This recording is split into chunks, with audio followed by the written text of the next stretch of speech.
بسم الله والصلاة والسلام على خير خلق الله. اللهم صل على سيدنا محمد في الأولين وصل عليه في الآخرين وصل عليه في الملأ الأعلى إلى يوم الدين. مساء الخير يا جماعة، عاملين يا رب تكونوا بخير. أنا عندي لكم مفاجأة. احنا قاعدين خير اللهم اجعله خير. لا، خير اللهم اجعله خير كده. من قيمة أسبوعين ساهر الصغير قال لي ايه اللي هو بيصورني دلوقتي وعمال بيضحك ده: يا ماما انا بحوش مصروف، يا ماما انا بحوش مصروف. هو بياخد تقريبا، بتاخد كل يوم 5 جنيه ولا كل يوم ويوم؟ كل يوم ابو بسيب له 5 جنيه مصروفه يعني. فالمهم ايه، يا ماما انا بحوش مصروف. اقول له ليه يا سار؟ بيقول لي انا بحوش مصروفي وخلاص، علشان بعد ما اخلص امتحانات هنروح نأجر ملعب ونلعب انا واصحابي. فقلت له طيب طالما من مصروفك انت حر في مصروفك، انت بتاخد ال5 جنيه انت حر، صرفتها في الامتحان ما صرفتهاش براحتك. فالمهم ايه، فضل يحوش. النهارده لقيته جاي يقول لي يا ماما انت معاكي جنيه ونص فكه. قلت له ليه؟ قال لي عايزهم. قلت له طب شوف في البوك اللي لقيت خد. المهم بيقول لي ده في البوك فكه كتير قوي يا ماما. قلت له الفكه الكتير دي يا سار هي اللي كل اللي حلت في البوك. قام اخد منها جنيه ونص. شويه لقيته بيقول لي يا ماما انا طالب اوردر. قلت له اوردر ليه؟ اوردر ابو جنيه ونص ده؟ قال لي لا يا ماما ده الجنيه ونص هيكملوا فلوس الاوردر. فقلت له خير اللهم اجعله خير يا ابني.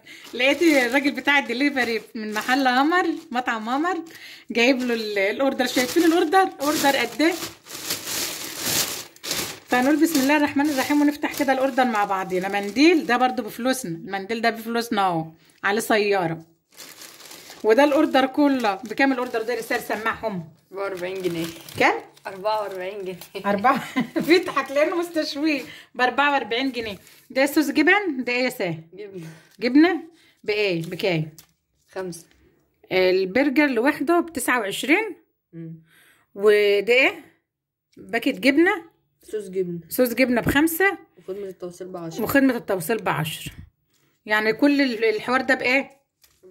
44. يرضوكوا كده بالله عليك، والله العظيم اقسم بالله انا زعلان. محدش يقول لي عيل ونفسه فيه وجابه بمصروفه. طب ما هو عيل ونفسه فيه وجابه بمصروفه. ال 44 جنيه اللي جاب بهم البرجر ده كنا خلاهم 50 جنيه وجبنا نص كيلو مفروم وعملنا 5 وحدات من دي لينا احنا الخمس. صلي على محمد. الجبنه هنا لازقه في البتاع من فوق حتى مش سايحه.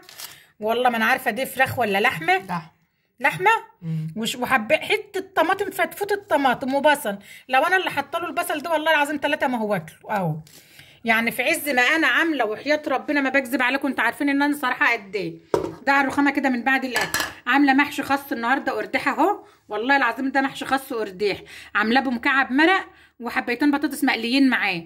هو رايح يجيب لي سندوتش ب 44 جنيه. انا قلت اشاهدكم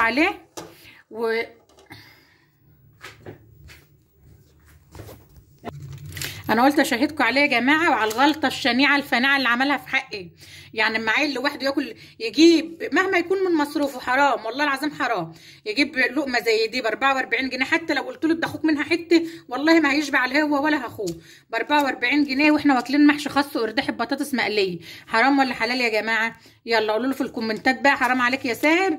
وكنت حات ايه بال 44 جنيه نص كيلو لحمه مفروم، وماما تعمل لك احسن من ده. عايزه اقول لكم محمد لما سمعني بصور الفيديو جاي جاري يقول لي يا ماما. بقول له ايه؟ بقول لي انت عارفه حته الجبنه المحطوطه في الرغيف دي بكام؟ بقول لي 6 قطع كده بيجوا على بعض ب85 جنيه، غير الصوصات اللي محطوطه تحت دي. انت بتتكلمي على قدك يا ماما 50 جنيه، ايه اللي هيعملوا لكم كل واحد من ده؟ فكل عيل بيتكلم على كيفه يعني عشان يبرروا الموقف، الغلطه الشنيعه الفناعه اللي ساير جايبها دي. بس والله العظيم برده بالف هنا وصحه ليه يا رب، وجاب حاجه من نفسه. بس انا زعلان. مع السلامه.